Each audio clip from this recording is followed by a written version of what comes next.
Ricardo Meira, boa tarde. Boa tarde, Babi. E obrigado por me salvar. A gente tá falando tanto dessa escala bucólica antes de falar de escalas, que na hora faltou a palavra. E contextualizar os ouvintes que estão chegando agora, né?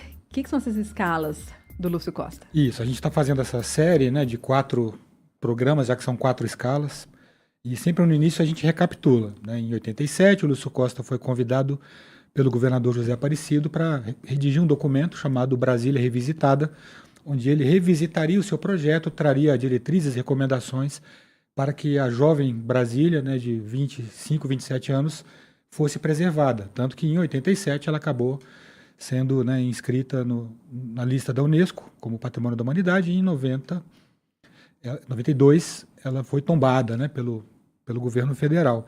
E aí ele, logo no início do documento, ele diz que Brasília é estruturada a partir de 4 escalas, a integração de 4 escalas: residencial, gregária, monumental e bucólica. Já passamos pela gregária e pela residencial, hoje a gente vai falar da bucólica e na próxima a monumental, para fechar com chave de ouro. Maravilha. E o que ele fala quando ele fala de escala bucólica? Isso, aí quando ele vai descrever a escala bucólica, né, ele coloca assim: as extensas áreas livres a serem densamente arborizadas ou guardando a cobertura vegetal nativa, diretamente contíguas a áreas edificadas, marcam a presença da escala bucólica. Então ele fala das áreas verdes, sejam as naturais de cerrado preservadas. Temos ainda, parece que não, mas muita área de cerrado no plano piloto mantida, né? Olha, eu tava pensando sobre isso. Falei, gente, eu Temos. falei, cercado de cerrado. Mas eu falei, será que aqui ainda tem cerrado? Tem cerrado. E também as áreas que foram arborizadas depois, né, Sim. contíguas, ou seja, junto às áreas edificadas. Brasília é uma, e falando Brasília agora, plano piloto, né? É uma cidade muito arborizada, né? Se você Sim. pegar um ranking aí das cidades mais arborizadas, Brasília estaria entre quarto e o quinto lugar, se não me engano, quinto lugar, com quase 85% de ruas que tem pelo menos uma árvore. Esse é o critério, né? Que não é grande coisa, uma árvore numa rua, Aham, né? aham. Então é uma cidade muito arborizada, mas muitas vezes isso fica muito restrito ao próprio plano piloto. Falaremos Sim. disso ainda hoje. Aham. Então essa escala ela tem como finalidade, né, criar um respiro para as áreas edificadas. Uma coisa interessante é que o Lúcio Costa ele via a escala bucólica não como um pano de fundo, mas como um verdadeiro elemento estruturante da vida urbana.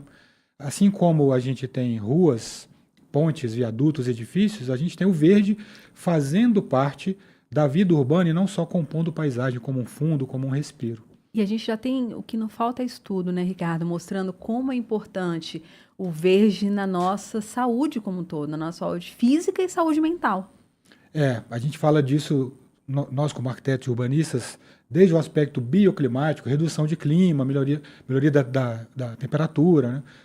Você consegue ter uma redução de 3, 4 graus muitas vezes, né, numa Nossa, rua, na sombra e fora da sombra. Brasília tem muito isso.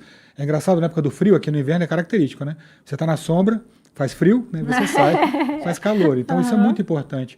Não só sombra é um atributo do espaço, não é um luxo. Sombra é como um banco, é como uma calçada acessível. A sombra também é um elemento de acessibilidade sensorial, perceptiva, né? Total. E a gente aí sai do plano piloto, é uma realidade totalmente diferente. Então, adoraríamos que essa escala, essa ideia da escala bucólica que permeia, embora seja algo próprio do plano piloto, que tem as 4 escalas, esse olhar carinhoso, cuidadoso, atencioso e preocupado da paisagem, da relação da paisagem com o espaço edificado, fosse estendido às demais cidades do DF. Eu tinha estava discutindo isso com o presidente da Nova Cap, assim, como faz falta. Ele até anunciou, a gente está tentando amenizar isso.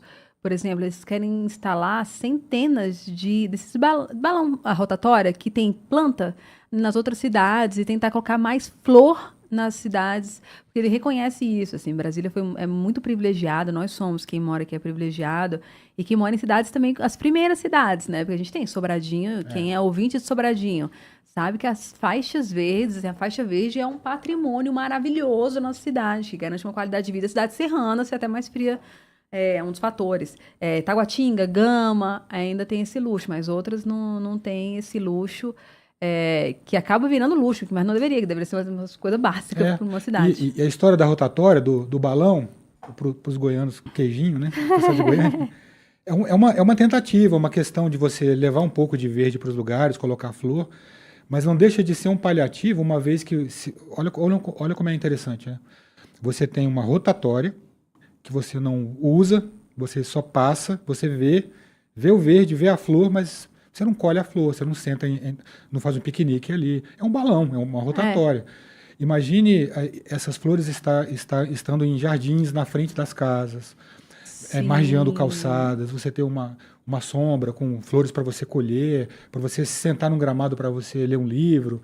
O plano piloto é muito privilegiado nesse sentido, né? A gente tem áreas, aqui tem tanta área verde que nós nos damos ao luxo de não cuidarmos de algumas, É que esse que é o né? problema. Você tem É. muita área verde. É tanta que, muitas vezes, quando você não ocupa, ela vira área de ninguém, né? Que é uma questão.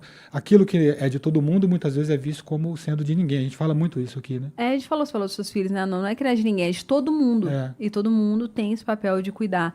É a mesma coisa, assim, quando nessas faixas verdes de Sobradinho, teve discussão de gente querendo, como às vezes os moradores esquecem que é deles também, que tem que cuidar, não é só esperar de uma administração.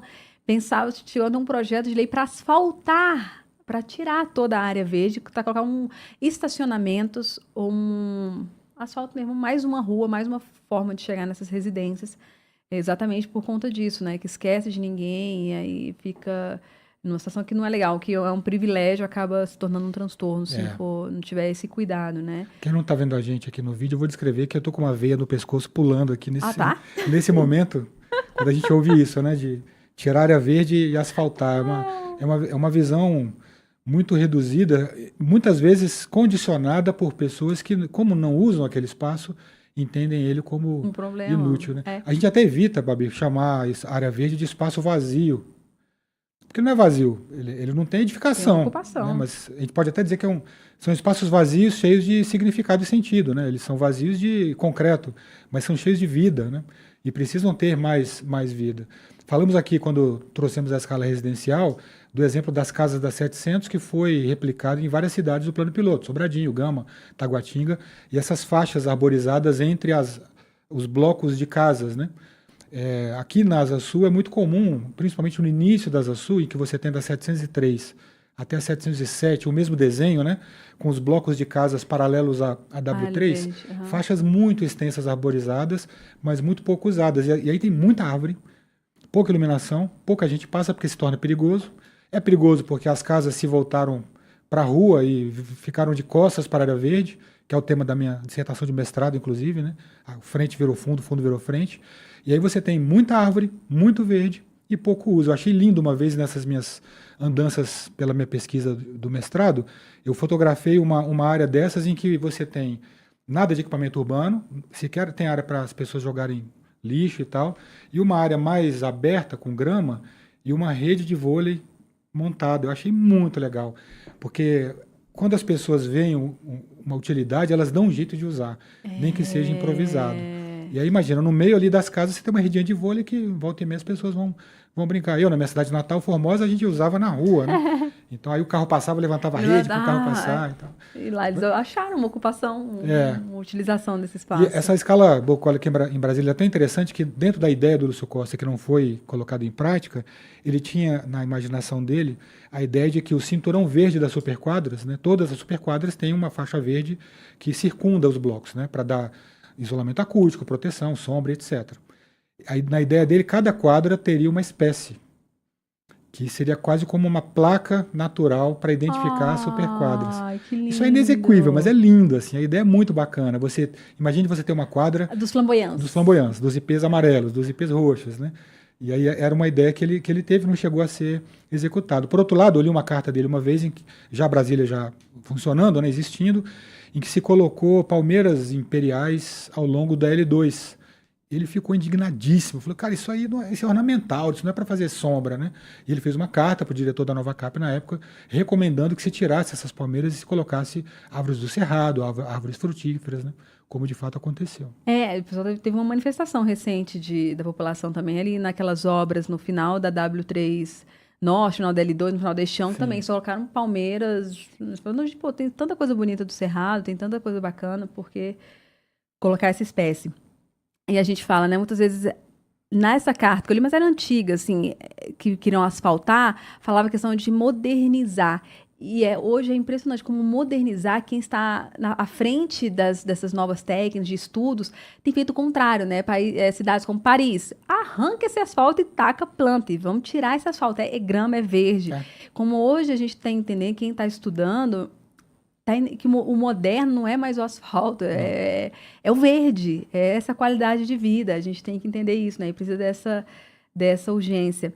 E nesse sentido, como é que a gente faz como população para tentar realmente que esses espaços sejam ocupados, tenham um significado e ganhem toda essa dimensão bucólica que eles merecem? Bom, eu entendo que, como cidadão, né, e como profissional da área, e já tendo, né, entendendo como funciona a relação da população com o governo, com o Estado, minha visão é a seguinte: se não há reivindicação, provocação, o governo vai cumprir a sua obrigação e dificilmente ele consegue, por várias questões, ser proativo.